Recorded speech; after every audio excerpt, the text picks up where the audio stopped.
The administration keeps saying, they put a one-pager out on Wednesday, one page, but the mantra is, we'll cut taxes, we will generate GDP growth, the likes of which we have not seen in a long time, and that will take care of the deficits.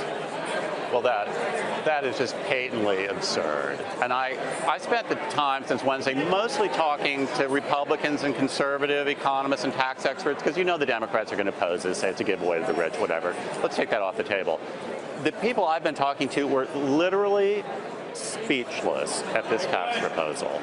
I think the only word for it is reckless. That it really made no attempt to generate additional revenue to offset the cuts, stunned people. I mean, the House Republicans, Kevin Brady, Paul Ryan, have been spending years, a decade of hard work trying to come up with a way to make the system fair, to reform it, to make it revenue neutral while having tax rate cuts.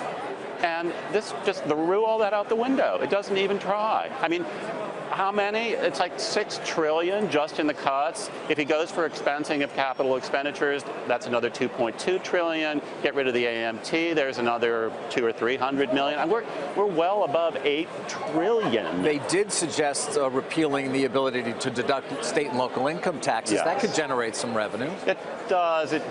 By estimates I heard are roughly, maybe generously, $2 trillion. It would get you down maybe to a net $6 trillion. But do you realize how much this blows up the deficit? I mean, look, I'm not a deficit hawk personally.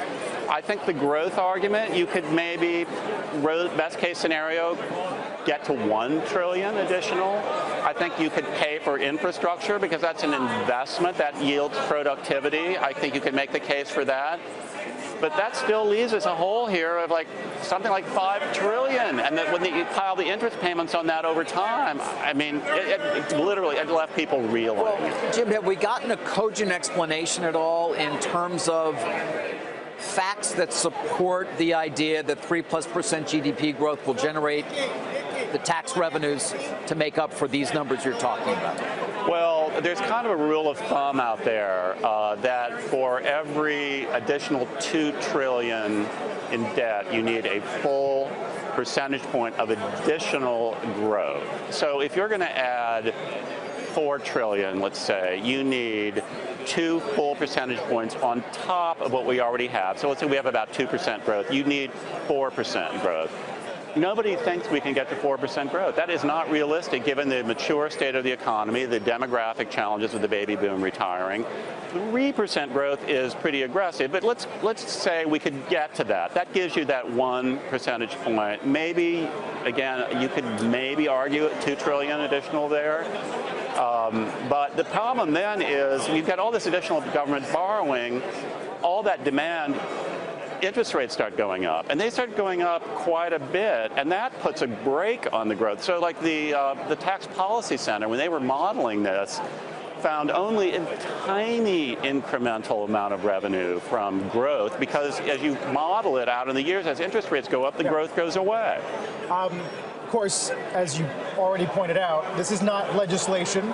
This is a one-page list of ideals that's going to get negotiated. So what's to say this isn't negotiated into an area where there are givebacks and offsets? Well, I think the best you can say about it is it's some kind of opening salvo. It's not that different from the campaign thing. It's basically handing it over to Brady and Ryan and saying, okay, you guys do all the hard work here.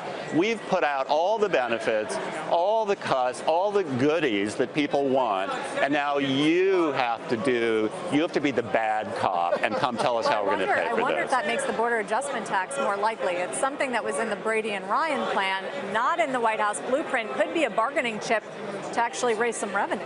Most people I know think the border tax has to come back. I mean, where do you get this money? I mean, I don't think Congress is not going to pass a tax plan that adds $6 to $8 trillion to the deficit, period.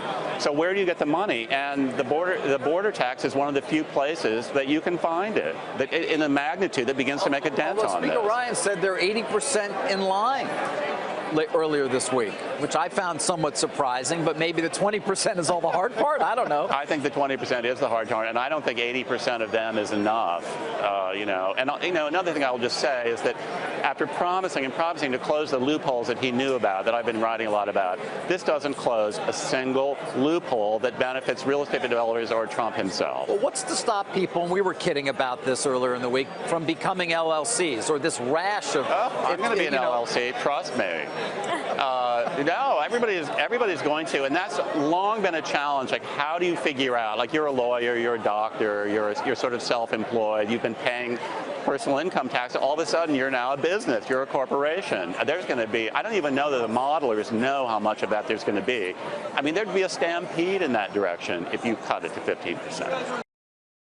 Hey there, thanks for checking out CNBC on YouTube. Be sure to subscribe to stay up to date on all of the day's biggest stories. You can also click on any of the videos around me to watch the latest from CNBC.